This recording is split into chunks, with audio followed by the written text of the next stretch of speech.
welcome to Talk Show on the Go. I'm Sunda Croonquist, your host, and I'm here with Stacey Taylor, the one and only Stacey Taylor from the Straight Jacket Comedy Tour. Stacey, we're back together again. Back together again.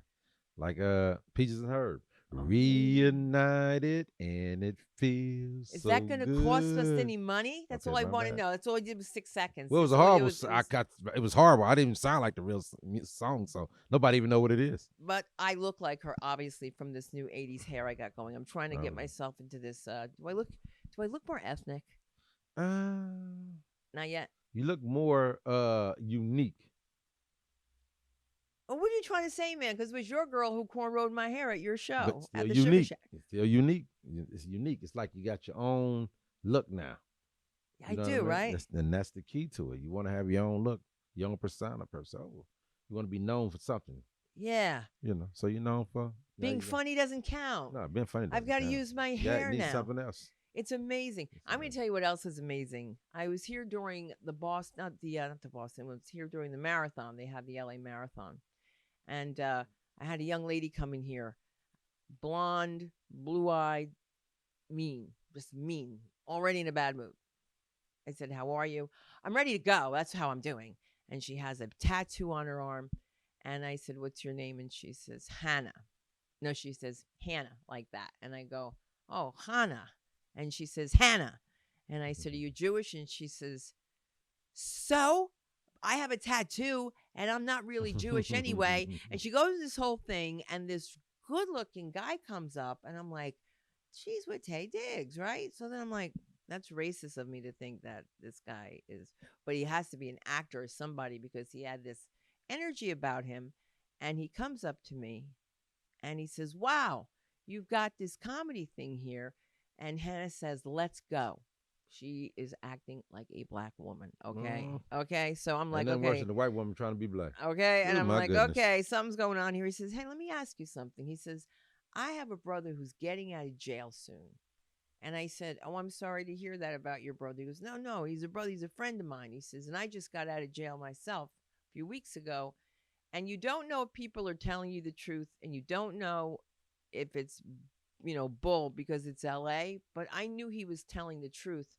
And I realized that that girl was in trouble and that he was helping her." Now, I know you're going to say, what's the connection with Stacey and this whole story? But he told me about this guy that was getting out. If they could get the money together, would I be afraid to teach him? And I said, I'm not afraid of a lot of things. I don't think I'll be afraid.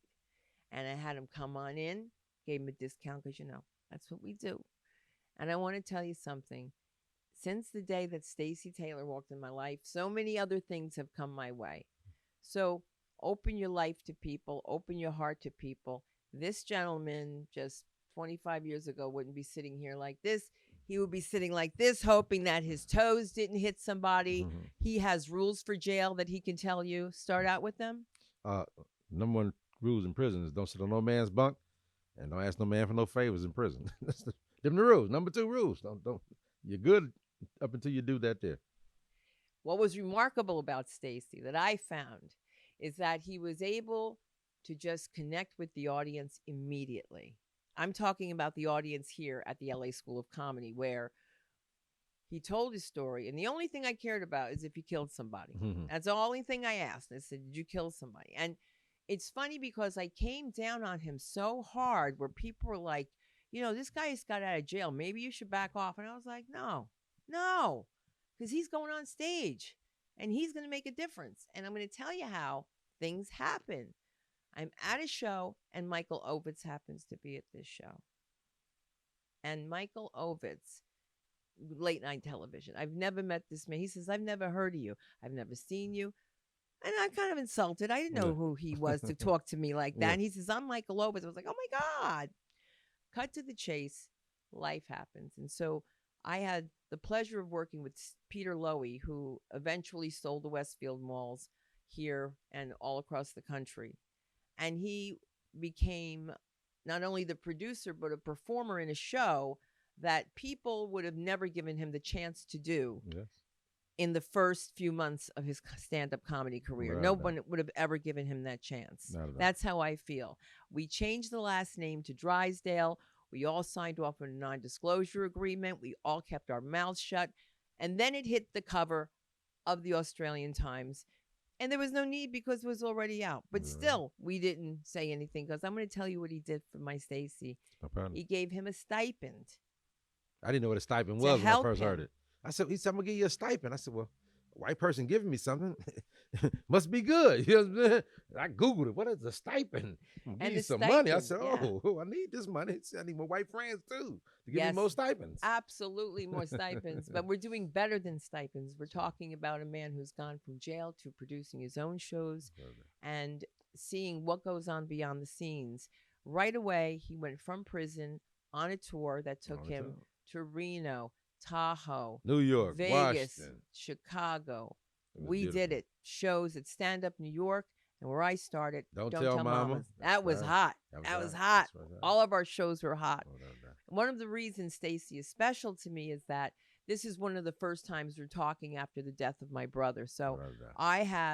I had a little brother, Jamar, that I was always driving crazy, and I think I just pushed it right onto Stacey for no reason.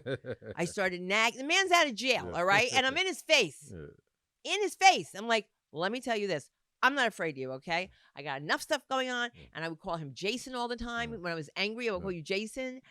And he's the only comedian, I believe, in my life that knows these are not made up stories about being who I am. Being a Swedish and black redneck Jew is real. He's met my Irish sister. Met him. Met the whole family. The whole family. Blown away.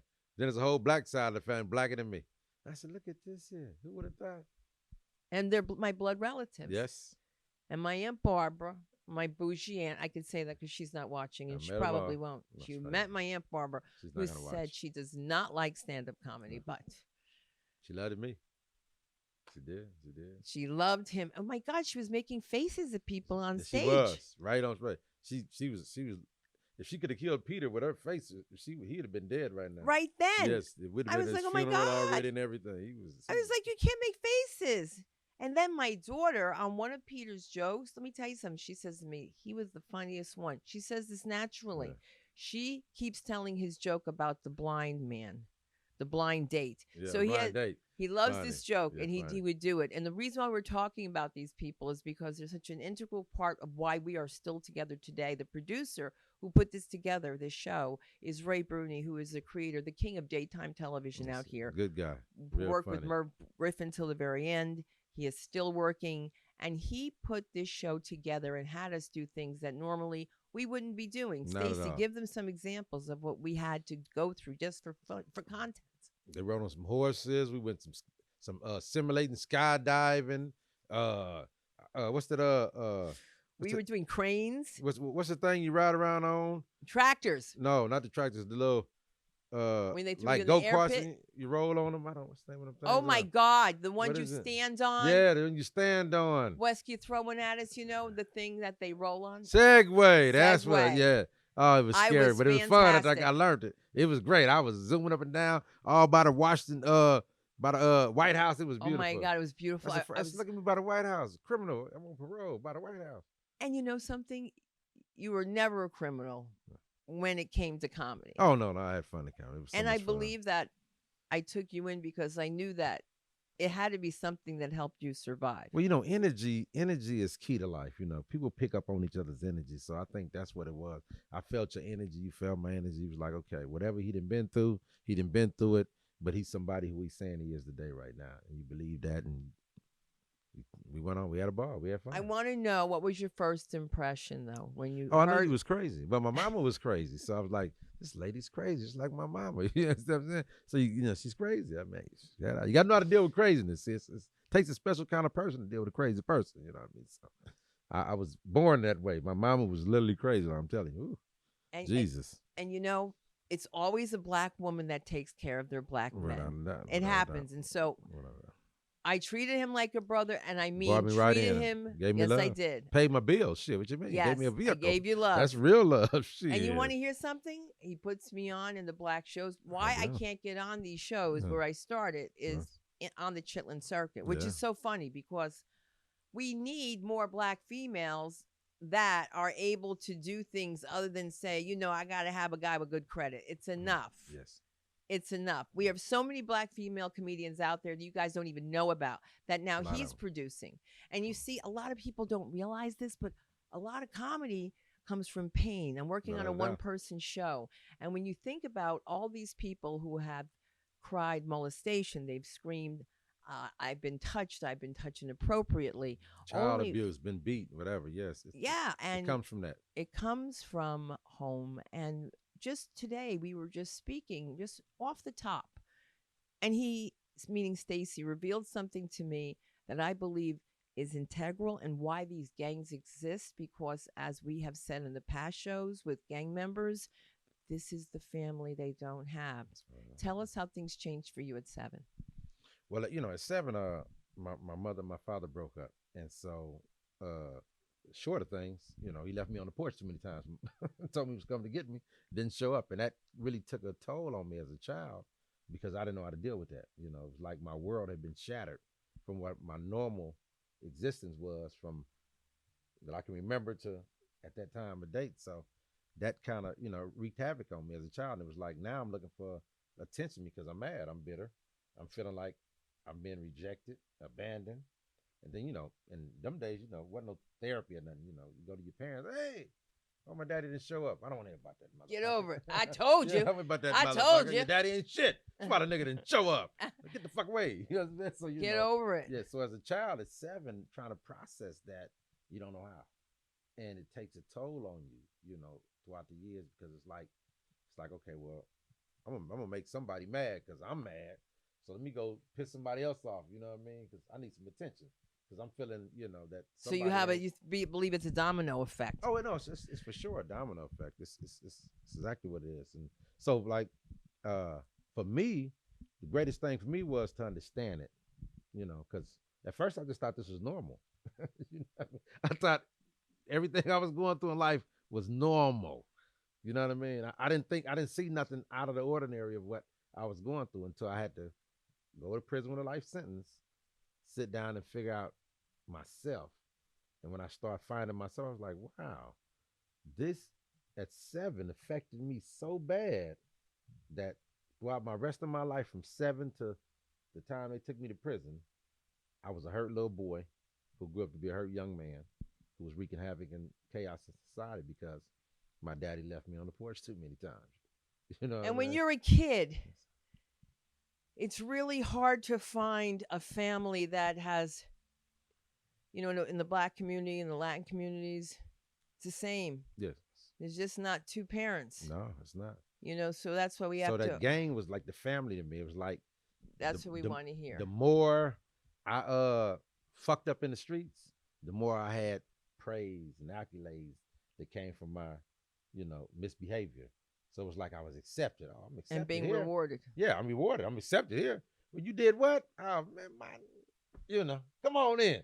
Smoke something, drink something, put the money in the nigga pocket. You know what I mean? Right. So it's like, okay, the more, trouble and havoc I wreak on society, these people love me over here for this here. You know what I mean? So it's like feeding the beast. You know what I mean? So for me, it was like feeding me. And I was like, I needed to be fed. I'm real high on people, speaking my name and, so it was like, okay, so what I got to do to be spoke on? Oh, so we doing this? Okay, I'm into that then. Oh, so now we selling drugs. And so for me, drugs was like the thing for me. Drugs was like quick money. Because not only was it quick money, the notoriety that came along with it. And I was good at it. So at 11, I was selling drugs. I was in the drug business at 11 years old. I was easy to get into. At 11, I was the guy. I was the 11-year-old bull who sat in the car with the big dope man with the bunch of dope in the trunk with our seatbelts on, and we picked it up and we drove it right back in it. I was a good front for him. Looked like father and son in the car. Get the job done. You know what I mean? We look as a father and his son driving down the streets of LA.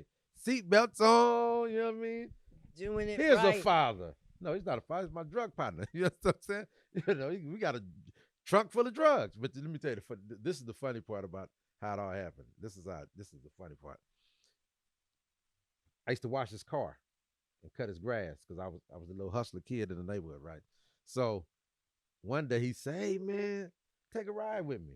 I said, "Okay, I ride with you. Shit, you my partner." You know what I mean? So I get in the car, we roll, and we pull up over this guy house. And the guy house we pull up over is a big drug dealer. And I know the dude from just being in the hood, neighborhood and right. know his name. Oh, that's the man. What he pulling up over here talking to the man for? You know what I'm saying? You know, I'm 11. I know what's going on. I ain't slow like that. So they talk, and I see a big old suitcase, and the trunk open up, and he puts the suitcase in the trunk, and we get in the car. Now it's like, put your seatbelt on. Oh. Now back then, wearing a seatbelt wasn't even a law, but if you wore, you looked at more, Like, you yeah. looked at more, Legit. legit. You know what I mean? Right. So the seatbelt on, I said, "Oh God, he done ran a play." I'm 11. I know what's going on. I know he done ran a play. You know what I mean? The play is like, you done put some dope in the car. I'm We're getting driving. ready to do You done this. used me as a front. We looking like father and son in the car.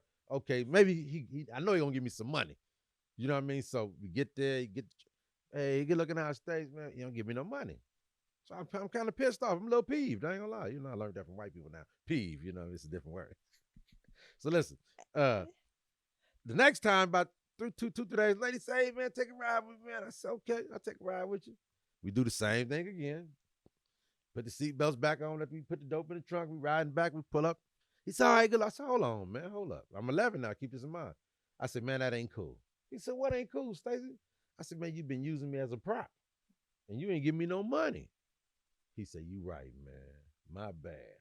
Good for you. I said, "My bad." He said, well, "Let me give you something, man." So he gave me something for the ride. I said, "Okay, this for this one. What about the last one you didn't pay me on?" Good for you. Yes. And that's all. He said, "You know what?" And that's how I became a drug dealer. That was it. That cemented me. That cemented me into the world of drugs. He was like, "You know what? I like you." And from that point on, he taught me everything I need to know about the drug game. And that's why I was mentioning to you, they're going to be doing a storytelling night here at the LA School of Comedy. And although you have jokes and you have setups and you have punchlines, Yeah. you have a story that needs to be told. Thank and you are a public speaker. Once you. you went on that stage, you became a public speaker. Thank Once you began telling us about your journey, we know there's more. What up? It's a lot more. It's a lot. And a natural comedian. I mean, where is this brother? This is what I want to get to. Nobody comes into my life for no reason. It just doesn't happen like that. So, what are the odds that a stranger comes to me with a Jewish chick that's very angry about being Jewish, and then I see her that Hanukkah and I tell her that she's a mitzvah maker and how she changed your life? She changed your life. And listen, she's at a Hanukkah party. Yeah. She supposedly hates being Jewish, Yeah. but she's there. Yeah. And A lot of money. She's smart. no, she's in rehab. Okay, wow. Oh, yes, because that's the transitional spot. Right. But I didn't know about that until you told me. Yes, So here's a brother that's helping this chick out who's in a transitional spot. He's in a transitional spot. He just got out of both prison of himself. them? He just got out of prison himself. He had a life sentence. So, right, he had gotten out of prison, He had got out of prison. but she hadn't been in prison unless it was for possession. Yeah, yeah. He had just got out. Well, the only thing I'm saying is this. When I looked at the way he was protecting this girl, and she was giving it to him, let me tell you, like I said to myself, she's so Jewish. Yeah. Trying not to be, all right? But she was like, "Let's go now." I run into her again at a Hanukkah party. And when I told her this, she was like, "Really?" I said, "Man, you changed his life. Like, thank you for letting whatever his name was stay. Jamal. Jamal. Yeah. Thank you for letting him talk to me." Yeah. He's like, "So if we come back, if he comes here with money, you're going to let him work." And I was like, "Yeah, and I'll give you a break." And I did. And you have to give somebody a break to get a break. You have to give somebody a break to catch a break. You got to give back to society. And here I've got paying it forward. I've got an idiot in this class telling me, "Well, if he comes back," he says, "I want you to know that I'm not going to take this class." And I said to myself, "You were never going to take this class because this is your second time here. And no, the money's not in Venmo." So you can't listen to everything that everyone says. However, what we have for Stacey, which is going to be fantastic, is that we have this whole concept with Andre Merritt. Andre Merritt is a 3-time Grammy writer for Rihanna and for Chris Brown and all the Chris's and everybody. And he wants to do something in the community to help these kids stay out of jail. He was born in Compton. His father away. Stacey introduced me to a woman, Rashonda. Forgive me, did I say it correctly? You said it right.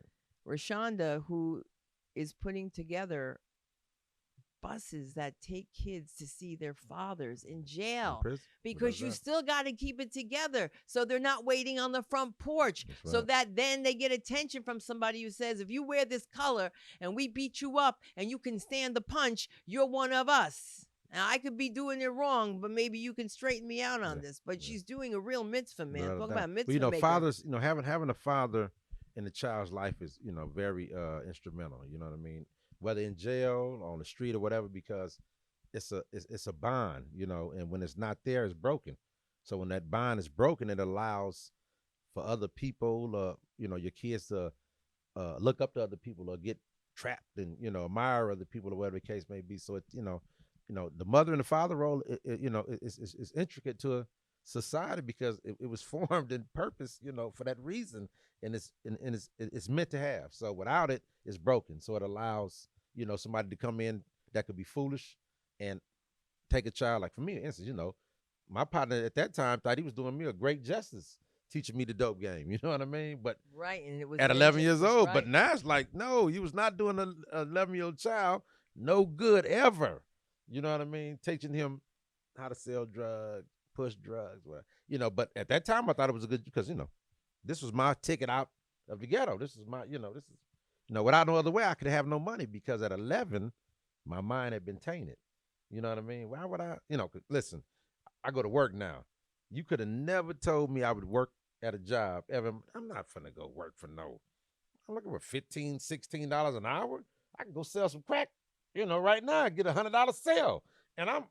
So that was my mentality. Never would I work. But now it's like, but let me tell you, it's freedom. Changed because he's coming out to do a spot for us at the Ha Ha Comedy Club on March 16th. I believe that's the date. Now, let me tell you something. I have to ask you this honestly, because I'm a little rough around the edges, but you were okay with it.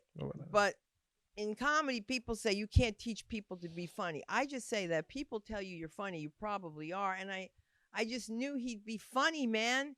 Like immediately when he started telling his story, I had already started editing it down. Did I not? Yeah. We came up with that. You did that. How fast did we put that together? Real fast.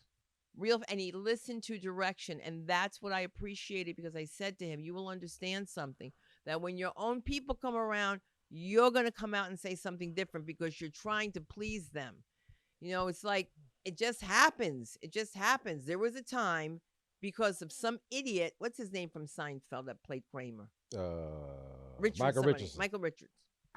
Because he decides that he's going to say, 50 years ago, we would have turned you upside down with a pitchfork in your ass, nigger. Oh, he lost it that day. He lost it. And you want to know the truth behind that story? Because Marino called me. Mike Marino called me and said, hey, listen. He says, son, were you there tonight? Did you stay later after the show? I said, no, I had to go. I said, I'm tired of him playing games. Michael Richards was doing things to me personally, like, don't bring me up as Michael Richards. Bring me up as Zebo or Zabo. He would change his name. And then they were telling me he's in the bathroom doing yoga. And like, now I look like the MC who doesn't have it together. Yeah. And I thought it was a racist thing from the beginning, from the get. But nobody ever thinks that I can think that way, Stacey. Why? Why can't I ever be perceived as that black woman? Too light-skinned. Your hair is too curly. Your eyes are too colorful. So they write you off. So why didn't you? You got to give people chances in life. Like I believe in chances, so I understand. So now that you see my family, you believe believe me? Nobody off. This is not a joke. Do you know how many comedians since me have suddenly become Jewish and doing stand-up comedy? The women, have you noticed? Out of nowhere, it's not an act. He knows. It's for real. He knows the kids.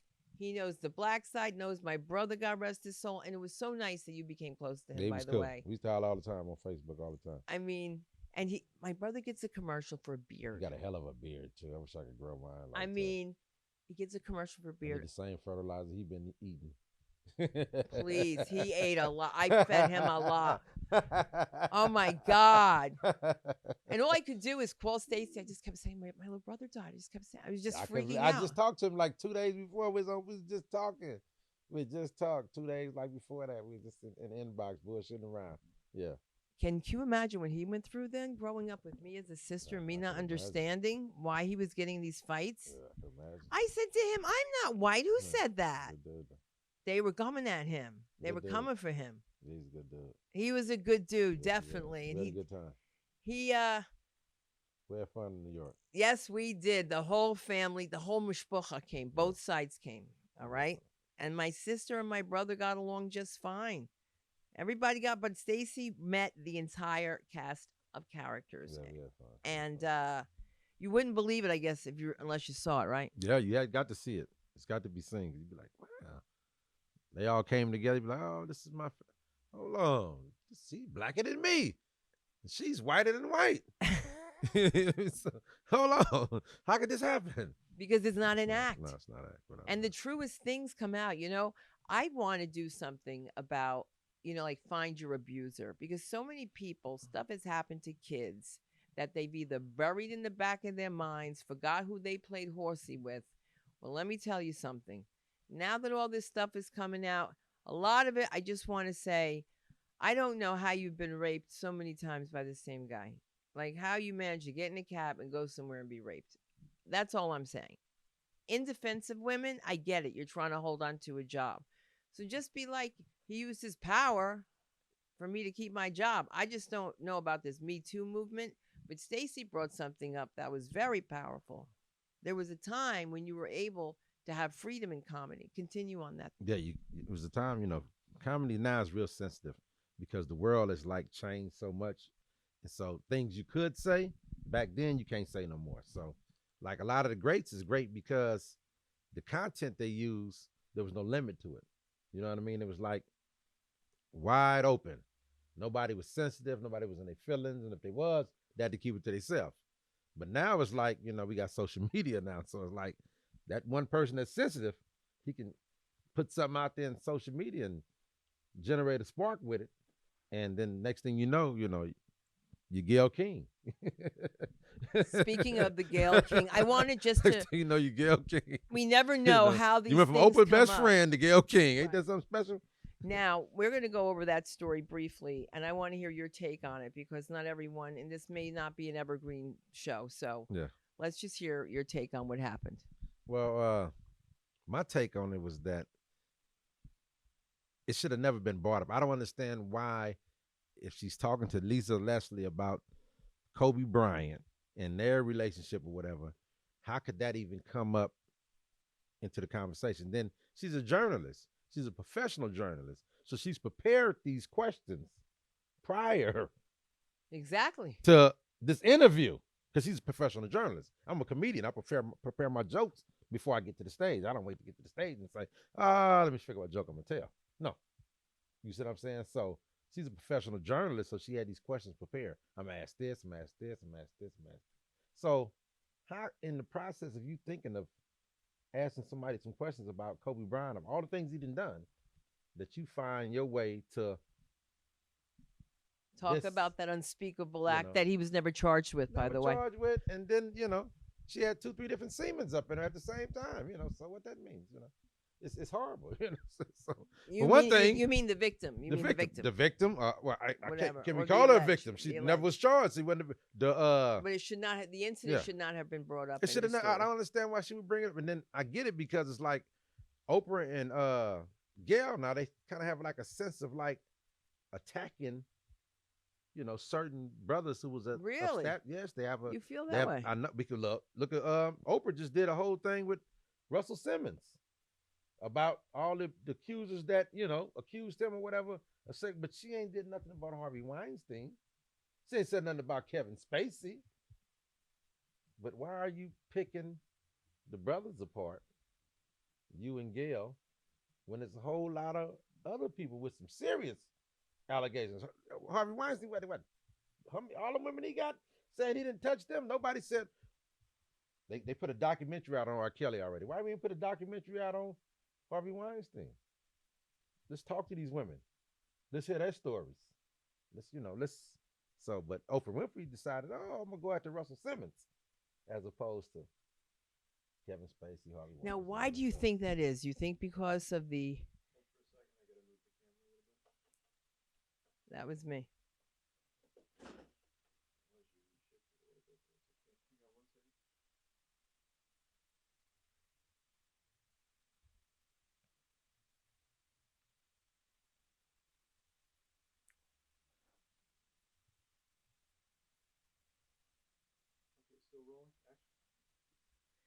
So you think there's more stories about Harvey Weinstein that have been smothered when it What comes it says, to... like 80-something women that had something to say about him. So Why do you think that was coming up after Simmons? Why do you think she was coming up, going after him? I can't get it, but it's like we tend to, as black folks from my 48 years of existence of living, is that we tend to go after our own. You know what I mean? So how come you can say it and I can't? Well, crabs in a barrel, right? I'm a lot darker than you, so certain things I can say you can't say. Isn't that just ridiculous? Ain't it? It really is. It really is. But the funny part about it, black folks is the most racist people ever. Ever. We don't like our own people. So we like, okay, he's too light skinned, and he's not. I don't cut him off. It's a little bit too dark. Cut him off. So and you want to hear something? Yeah. I don't see. When I say, it's because I can't see it because I am it. So I can't have someone tell me you don't know what it's like to be black and stop by the cops. Oh, yes, I do, because I'm beige, okay? Yeah. And beige people get stopped, too. Well, at least you're not orange. All right? Donald Trump is orange. No, dude. I'm orange in the summer when I go down the Jersey Shore because I know how to. I don't know. You know what? I'm really glad you brought that up. I'm glad you brought up three essential things today. He agrees that the fracture of the family causes wreaking havoc on the world. Without a doubt. Making your kid wait, breaking promises to kids means they can't trust anybody. If they can't trust their own blood, they can't trust anybody.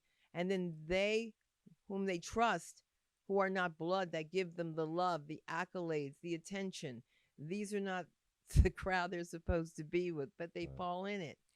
And then you just said something amazing, because most people will not talk about Gayle King, whose show I've been on, or Oprah, and I've been on one of her shows as well. I'm very proud of, black women in the media. Oh, me too, as well. But for you to point that out, that's deep, man. No, it is.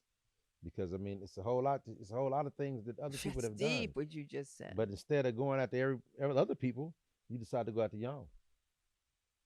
After you didn't sit with Russell Simmons on many occasions, with great history with him. Yes, great history. Why would you go after him?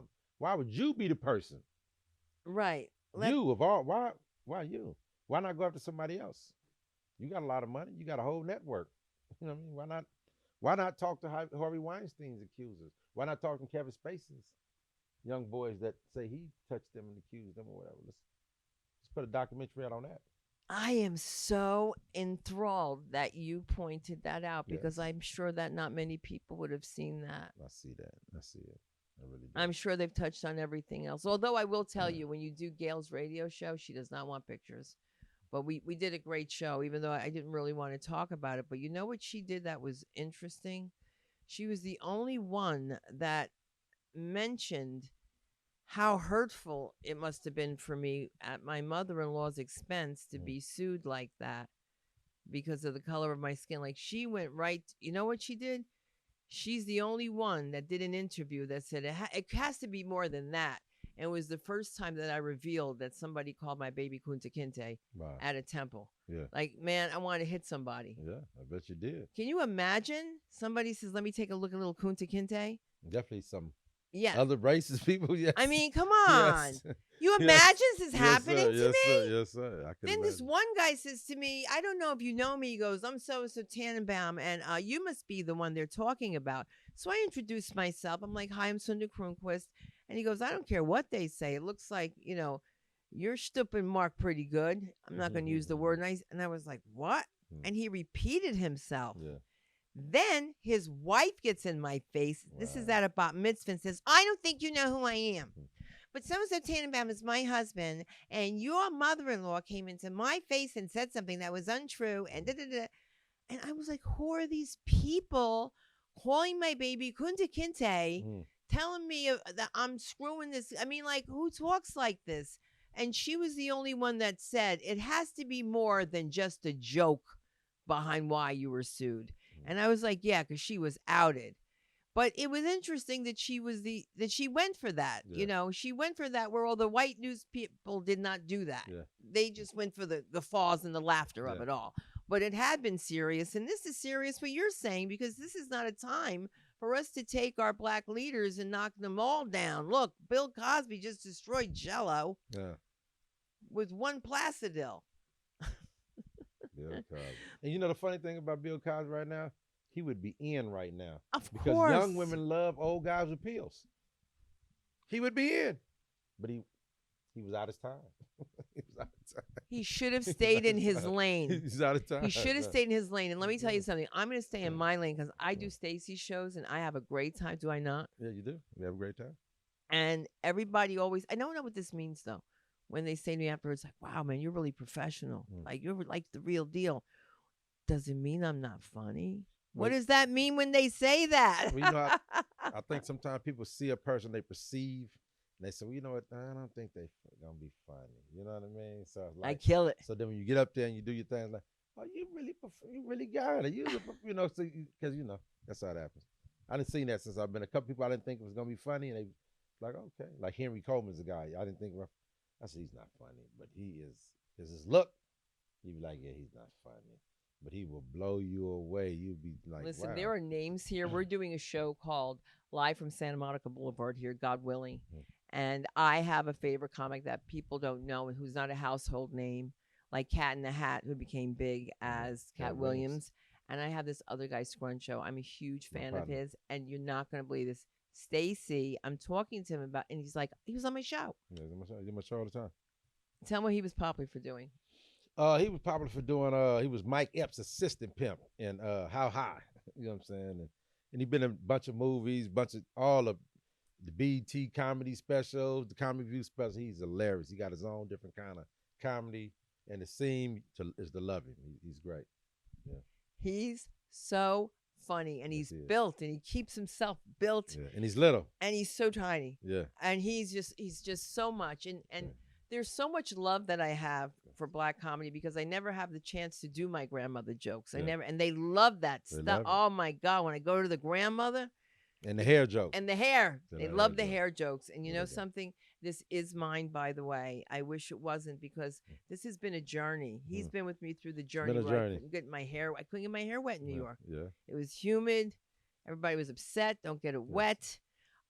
I hate to go back to the tour, but we're hoping that you guys know that we are definitely working our way towards something. Patterson, New Jersey just opened a comedy club.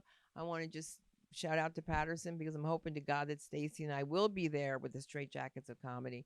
As a matter of fact, we're going to have two Straight Jackets. Tommy Lama. You didn't do the show with him. No. Tommy Sabat will be on the show at the Ha Ha. You'll be on the show. Me, it's three of the Straight Jackets. The only one that's not going to be there is Peter because he's going to be away. And that's it because the other one's no longer a comedian. So we are the original Straight Jackets of Comedy. And let me tell you something. We had the place. It was just a zoo what we had going on. And it was so much fun. Did you ever think you'd see me bungee jumping? Really? No. Jumping. Me. Remember that thing you were sliding on? Yeah, that was what is that called when you what's it called when you slide down on a bungee thing? The rope when you're on the post. Zip line. That's what you obviously. But out of Patterson, I don't know. Out of jail, no idea. I'd have never zip line. Only while I was zip line, I was trying to get out of prison. I'd have been sliding down the gates, trying to slide out there. Let me get out of here. So that'd have been my zip line. But no, I was zip line for real. Let me get right to the point before we go. Recidivism. Do you think that comedy is a great a great cure for recidivism? Do you think that it can help people? For me, comedy has changed me because it gave me a purpose. It gives me a reason to to be who I am. It gives me to get on the stage, to be able to show my talent, to be able to give this gift back to society as opposed to me taking from society for so many years, to be able to make people laugh now. It's like, it's a gift. So it's like there's nothing greater that I want to do than get on the stage and tell jokes and make people laugh and whatever they're going through in life. Know that long as they with me at this particular minutes in time, it's gone away from them. It's all about the laugh. How did you feel? Do you remember how you felt the very first time you went on stage? Oh yeah, I remember. That's like you. It's like being a virgin. I remember my very first time. You know, I can tell you, she was older than me. But you want to hear that virgin? I was older then. I'm older now. But I always had a nice audience. I always had Yes, nice people in the audience. Who did you meet at my first show? I met Debbie Allen and Norm Nixon and there's a couple other people I can't remember. Jamie Masada, the owner of the Laugh Factory, run the Laugh Factory, and what's the other guy? His son was doing a recording for us. Oh, Harry Basil. Harry Basil, good guy. Yeah. Yes, Harry Basil's Basil's a great guy. We just worked together. Just worked for him in Vegas. Without a doubt, good guy. Yeah, so I met a lot of people. And it was a lot of work too. A lot of work behind the scenes. I wish that you would believe him because I run a tight ship. Yes. I make sure I have people that make sure it's run tight. That's right. Because Ray Bruni good kept dude. us. My partner. Right? Yeah, my partner, good dude. Fed me all the time. They be want to sleep all day. Ray be like, let's go eat. I be like, let's go, Ray. I'm with you. I'm up. Let's go eat. Me and Ray be eating. They be in the sleep. How we gonna get up about 12 or 1? Okay, me and Ray, we already ate already. We good. And it was good shit too, and I had to pay. So, black folks love free shit. So I was there. It was free. What time you need to be there? 9 o'clock? I'm there at 8:50. Already in line. Let's go. Always early. Stacey early. was always early. And in addition to everything, we had this great idea. Since I was not invited to his wedding, his original wedding was in a cell. In a cell. And Ray Bruni decided that this would be the right time for all of us to be present. That's and right. Stacey had another wedding. In Vegas, they paid for it and everything. White friends. Gotta love them. Even your half white friends, you gotta love. But now you see me more black, right? With the afro, you rocking, you leaning towards a little bit more now. Someone says once again that I look like a black Barbra Streisand. Is my nose that big now? Now you see it. See, it's the eyes. See, it's the eyes and the color that it's hard to just bring y'all the way in. You know what I mean? They know it's like, she cut with something. Something. She's not all the way one of us. She got some of us, but she cut with something. But I have a real heart, and we all have this. We all bleed red. That's right. We all bleed red. Love you to death. Right? Love you to death. I listen. If there's ever a chance for somebody to make money, that's when they love me. He loves me. I love you, and I ain't making no money right now either. Good, Stacey. Thank you, because I really, truly do appreciate you, and I do love you. And you changed my life. Shit, I gotta appreciate you. You changed my life, literally. Thank you. Without a doubt. And you changed mine, and we're going to change other people's lives, and we're going to work with Andre Merritt with Laptop Mike and a Dream. And listen, you want to be funny on the playground when you're shooting dice, when you're gambling, then do it somewhere. Let's have a place for the kids because, man, when you were going out with your girlfriend and her daughter had all those wigs, you didn't realize there's a whole new scene of young people. Please tell him, share about the wigs. See, I left the street, only old ladies wore wigs. They had hair problems, I come back now, it's like wigs was the new thing now. Sisters don't even wear their hair no more. It's about the wig now. I walked in the house, my stepdaughter had 15, 20 mannequins with different wigs on them.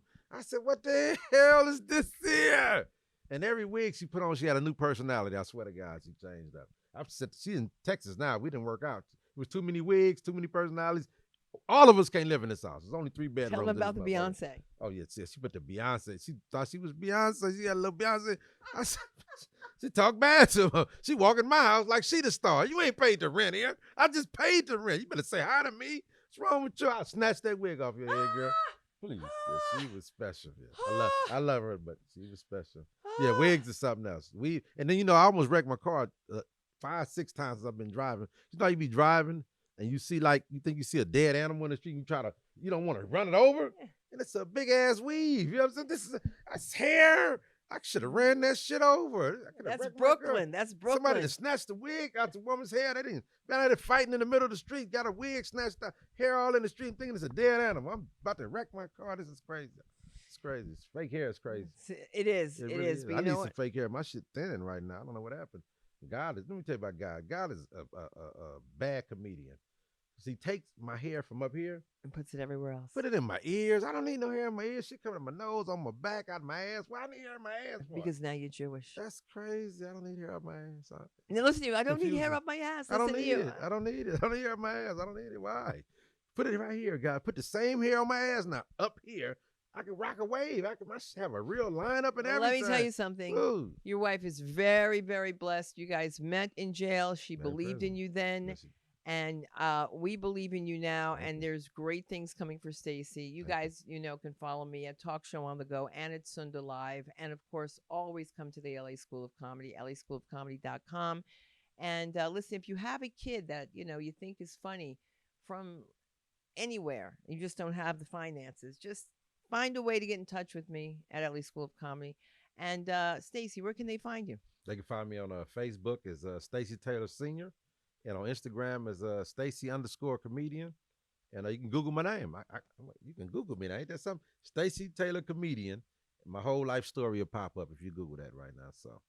And now we're going to see who's going to invest in this television special that we're going to do, because he's feloniously funny. And I'm sure there's many felons out there who we can fix one giggle at a time. And I'm there for you, man. We're going to do something special. There's other Stacey's out there that need to be saved. Without a doubt. So always chase your dreams. Always chase your dreams, always man. Chase your dreams. Just don't chase them on Xanax, because they'll be chasing you back. All right, guys. This talk show has been on the go. Thank you, Wes. You've been great.